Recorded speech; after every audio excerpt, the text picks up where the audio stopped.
तो आपका हमारा चैनल माइनिंग से विशाल में स्वागत है। तो आज हम रॉक ब्रस्ट एंड बम्प्स के बारे में बात करेंगे। तो सबसे पहले रॉक ब्रस्ट की हम डिफिनेशन जानते हैं। A rock burst is a sudden and potentially violence dislodging of a rock mass from the walls of a mine tunnel of quarry.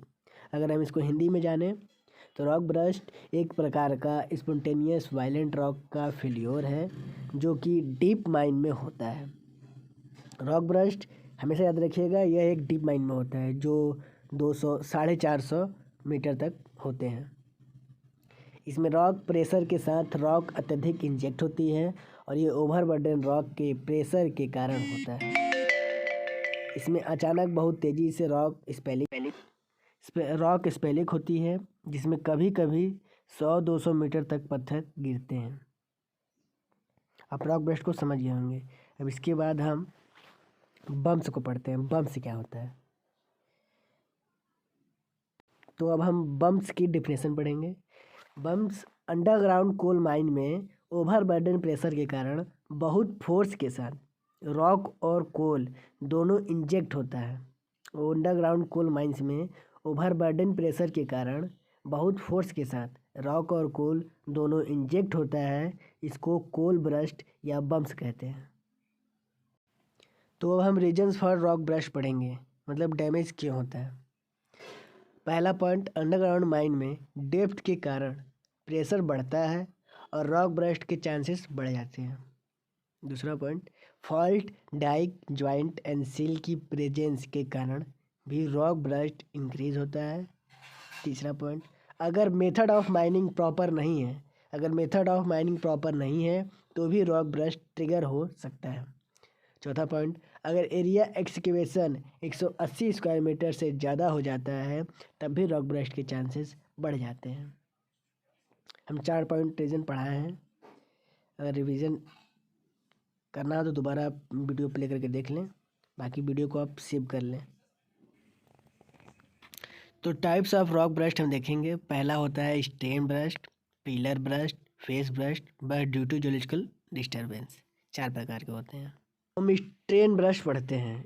अगर अंडरग्राउंड गैलरी में रेक्टेंगुलर पीस है तो सबसे ज़्यादा प्रेशर साइड के दोनों कॉर्नर में होता है। अतः डेप्थ होने के कारण जब ओवरबर्डन का प्रेशर बहुत ज़्यादा बढ़ता है तो ऐसी स्थिति में कॉर्नर से और साइड से फेस के साथ रॉक के पीसेस आकर गिरते हैं। अतः ये पत्थर ज़मीन पर गिरते हैं और वहाँ पर काम करने वाले वर्करों को हर्ट करते हैं, मतलब उन्हें चोट लगती है। फिर इसका रिजल्ट यह होता है कि बस्ट के दौरान बहुत थोड़ी सी एनर्जी रिलीज होती है। फिर डिस्टर्बेंस में थोड़ा सा क्रैक डैमेज होता है। यह स्टेन बस्ट होता है। हम पिलर ब्रस्ट पढ़ेंगे।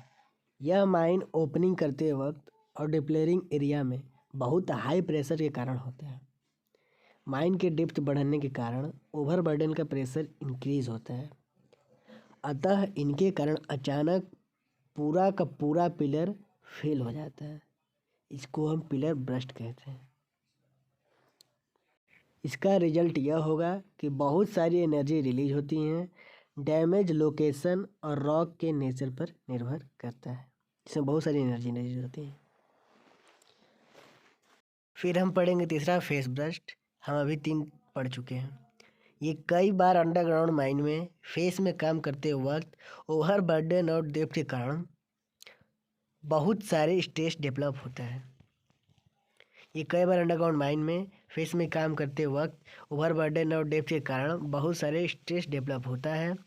कई बार फेस में बहुत फोर्स के साथ मटेरियल इंजेक्ट होता है और एक्सकेवेटेड एरिया में आके गिर जाता है। उसे फेस ब्रस्ट कहते हैं। इसका रिजल्ट यह होगा कि बहुत सारी एनर्जी रॉक ब्रस्ट के रूप में इंक्रीज होती हैं, मतलब रिलीज होती हैं। उसके बाद मीडियम नेचर का डैमेज होता है। फिर हम पढ़ेंगे जियोलॉजिकल डिस्टर्बेंस। फॉल्ट के प्रेशर के कारण कई बार डीप माइंस में बहुत ज़्यादा स्ट्रेस डेवलप होता है।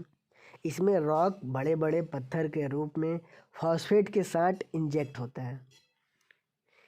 इसे हम जियोलॉजिकल डिस्टर्बेंस कहते हैं। इसका रिजल्ट यह होगा, जब बहुत सारी एनर्जी रिलीज होती हैं तो कई बार इसमें डैमेज बहुत ज़्यादा होता है।